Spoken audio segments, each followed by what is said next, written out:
सब क्या है जो मतलब घायल था वो उनको छोड़ दिए, बाकी सब बख्शा थे। उसी समय फिर मैं भी फिर उनको बरखाया करते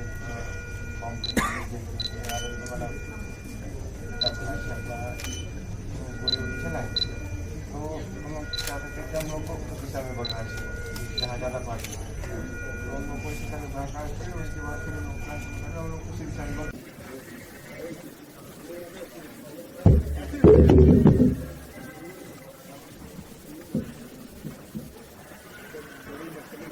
जगरगुंडा और तर्रेम के इलाके में एक बड़ी घटना हुई। लगभग 2000 जवान ऑपरेशन पे निकले थे। 5 अलग अलग टुकड़ियों में थे। 4 टुकड़ी सकुशल लौट गए। 5वीं टुकड़ी में जिसमें लगभग 400 से 450 जवान थे, जिसमें सेंट्रल फोर्स के भी थे और स्टेट फोर्स के भी लोग थे। सीआरपीएफ के, कोबरा के, एसटीएफ के, डीआरजी के जवान थे। संयुक्त रूप से ऑपरेशन हुआ। ये वो एरिया है जो नक्सलियों का गढ़ माना जाता है और वहां हमें जाके कैंप स्थापित करना था और इससे वो बहुत बखलाए हुए थे। ऐसे स्थिति में वो छुप के वार किए, लेकिन हमारे जवानों ने डट के मुकाबला किया। ये मुठभेड़ नहीं हुई है, ये इसको युद्ध कह सकते हैं। आमने सामने 4 घंटे तक की लड़ाइयां चली है। दोनों तरफ से गोलियां, बारूद और रॉकेट लॉन्चर का प्रयोग किया गया। हमारे जवान शहीद हुए, लेकिन कोऑर्डिनेशन इतना तगड़ा था कि उनको जो जवान शहीद हुए उसको भी ले आए, उसके हथियार भी लाए, जो घायल है उसको भी लाए। जो जवान शहीद हुए हैं उनको मैं नमन करता हूं। उन पे हमें गर्व है कि बहुत बहादुरी से वो लड़े और घायलों को लाए। लेकिन वहीं नक्सलियों को भी भारी नुकसान हुआ है। जो हमको जो सूचना मिली है वो 4 ट्रैक्टर में घायल और उसके डेड बॉडी को ले जाने के लिए 4 ट्रैक्टरों का प्रयोग किया। मतलब समझ सकते हैं कितने बड़े तादाद में नक्सलियों को नुकसान हुआ है। इसी बात से अंदाजा लगा सकते 4 ट्रैक्टर लाए गए जिसमें भर के उनके डेड बॉडी और घायलों को ले जाया गया। नुकसान निश्चित रूप से हुआ है, लेकिन बहुत बहादुरी से संयुक्त ऑपरेशन में हमारे जवानों ने लड़ाई लड़ी है। मैं उन बहादुरों को नमन करता हूं और जिनकी शहादत हुई है उसके परिवार के प्रति संवेदना व्यक्त करता हूं। जी, और क्या बात की? दूसरा क्या ये रणनीतिक चूक क्या आप मानते हैं? बिल्कुल चूक नहीं है। ये कोई कैंप में हमला नहीं हुआ है या लौटते हुए हमला नहीं हुआ है। हम उसे घेरने निकले थे और कैंप स्थापित कर रहे हैं। लगातार आप सुकमा की तरफ से, बीजापुर की तरफ से, दंतेवाड़ा की तरफ से हम लगातार बढ़ते जा रहे हैं, कैंप स्थापित करते जा रहे हैं।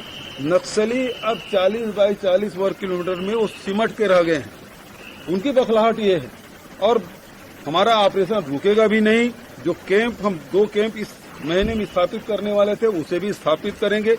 और ये वो जगह है, ये दोनों हमारे कैंप खुलने के बाद जो नक्सलियों की जो मूवमेंट है, जो माड़ एरिया में जो जाते थे वो ब्लॉक हो जाएगा और उसके बाद उसकी गतिविधियां सीमित हो जाएगी। ये उसकी बखलाहट है और हमारा ऑपरेशन रुकेगा नहीं। हमारे जो जवान शहीद हुए हैं वो जाया नहीं होगा। ऑपरेशन हमारा चलेगा। कैंप हम स्थापित करेंगे, सड़क हम बनाएंगे, लोगों की जो कनेक्टिविटी उसे देंगे, जो आम जनता की जो सुविधा है उसे हम प्रोवाइड करेंगे। जी, सरकार बदल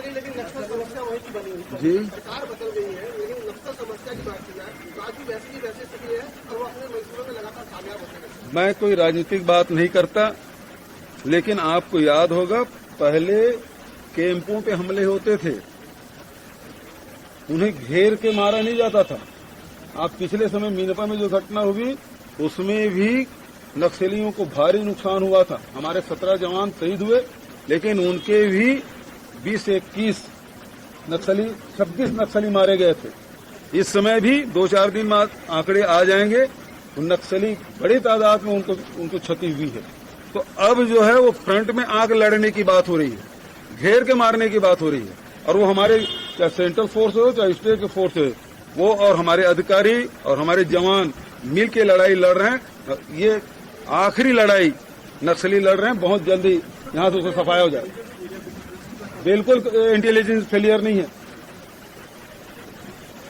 कुछ दिन पहले बस को भी उड़ाया था, तो चालक के इनपुट देखिए छोटे छोटे जो घटना है, आईडी ब्लास्ट वगैरह एक अलग मुद्दा है।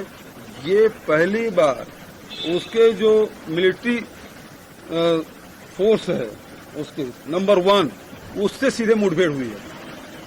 हम उसके मान में जाकर उसे लड़ाई लड़ रहे हैं। ये छोटी बात नहीं है और हमारे जवानों के हौसले बुलंद हैं। Thank you.